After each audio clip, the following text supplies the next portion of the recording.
during the last 10 years or so that we were in the group, I was pretty much independent. I tried not to get into leadership again because it was a bummer. There was nothing good about it.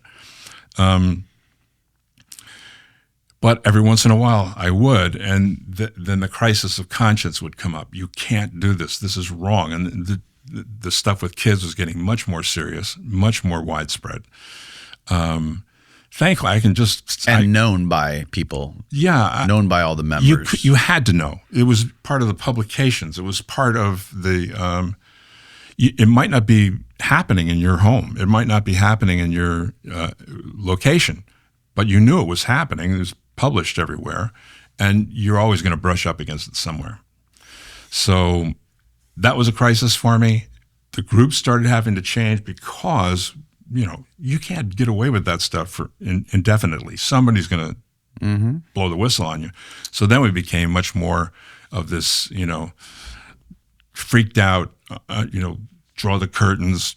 Paranoid? Yeah, paranoid. And we rent a house and have 20 people in it, but you'd think there were just 3 people living there, just going in and out in tinted vans, all this kind of, just a crazy way to live. Except we were all freaked out that they were going to take our kids away. Mm-hmm. So that was once it got so bizarre that I realized I am doing nothing for God here. All I'm doing is playing a role in this abusive organization. I have to get out. I hope they'll come, but I don't know. I don't know what they'll do. And that was a pretty big moment for me. They finally came out with some list of rules that was just so insane. I just said, wait, why don't you just tell us a list of the things we're allowed to do? Because it would be a lot shorter than the list of the things we're not allowed to do. Mm-hmm. So, and that blew up. Then I was in the doghouse, and next thing I knew, I was being invited to serve the Lord in some other capacity to leave the group. How did you protect your kids from the abuse? Well, I don't like to discuss my own children's personal experiences, and it really depends on where you were, how old you were at the time that this particular activity got widespread within the group.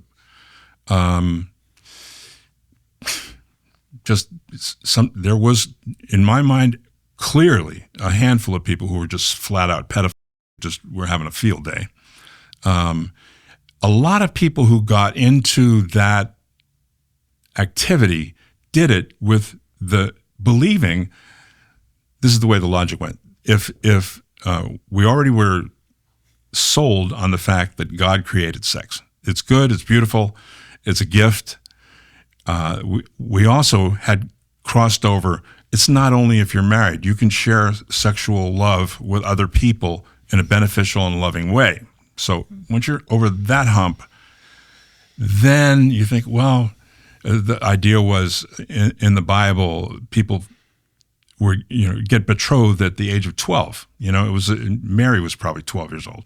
Yeah. So and allegedly the apostles were children as well, or teenagers. Yeah, some of them were. Some of them had kids, but it was the idea was, I forgot where I was going with that. I was asking about how you protected your kids from some of the stuff.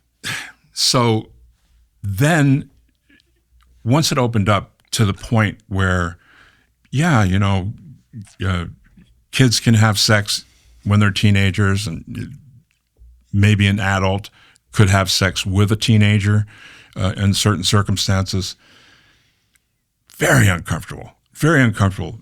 I had teenage girls. It wasn't at all. And this was writing. This was stuff that was written and given to you, or this was explained to you in person in like a meeting or something. Both. Okay. Both. Yeah, it was not a secret. So I mean, you really can't say. I know some people who still kind of like, I never saw it. I didn't know what was going on. I don't believe that. It was everywhere. Unless you're willingly blind, you would know that this was going on. You might try to describe it in the idealized love, and there's really no difference between a child exploring sexuality and an adult, and maybe they can do it together, that kind of thing. And I think people got drawn into this idea that I have to educate my child sexually in a loving, manner and introduced them to this. Well, I didn't like it at all. I was not a part of, I never had sex with a child or anyone underage at all.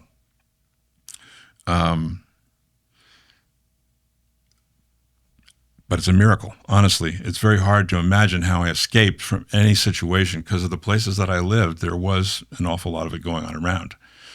And some of my kids were affected by it. I won't, discuss the details of their situations. It's up to them to, and they do. They in their own world will express their challenges and difficulties overcoming the trauma of those kind of early exposures. Once we got out, it was,